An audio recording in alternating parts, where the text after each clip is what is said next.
Hi, hello. Ah, Mag-share lang po ako ng experience ko about Parkinson's. Bali, ako po yung isa sa mga Parkinson's survivor.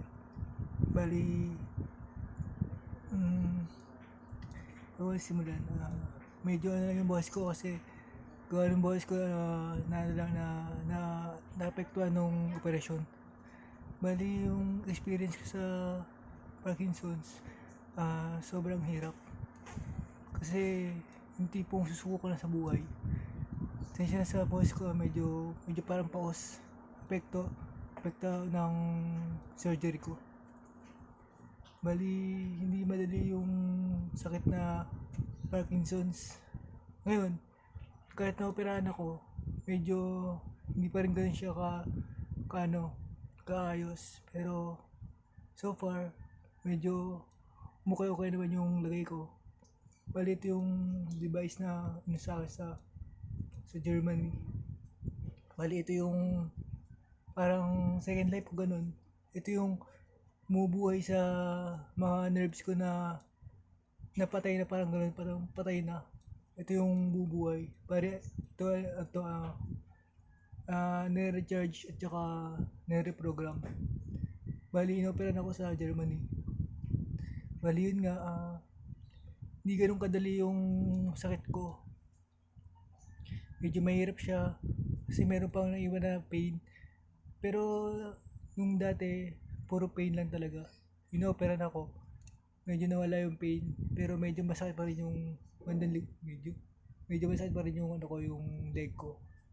Bali, yun yung pinaka masakit na sa akin, yung leg ko. Hindi kasi pantay yung yung posture ko. Bali, yung experience ko about Parkinson's,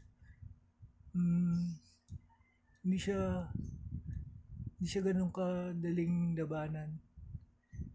Pait na lang din kay God, ganun, na na mabuti na na-opera na ako ganun. Kasi before, bago ko nagkaroon ng sakit, nag-gym ako dati. Gym ako, work. Bali, di ko alam na natatamaan ako ng ganitong sakit. Bali, unexpected talaga kasi parang ako dati, healthy naman ako dati. Nag-gym ako, workout.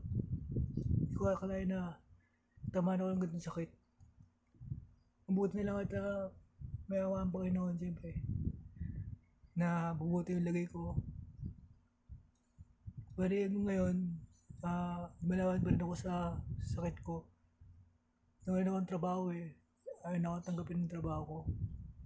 Wala ng sakit ko. Pero, so far, sana, karoon ko ng trabaho, ganun. Awa ng Panginoon, ganun. Bali, share ko lang din sa inyo yung experience ko about Parkinson's. Hindi siya ganun kadali labanan.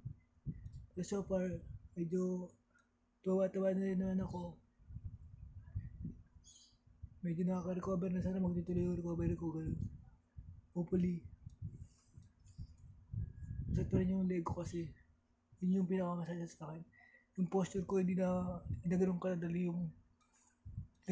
yung posture ko. Medyo yung buto ko dito parang dislocated na. Pero so far, nagagawa naman ng paraan.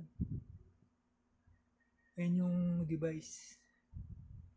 Tapos yun yung wire. Punta sa utak ko.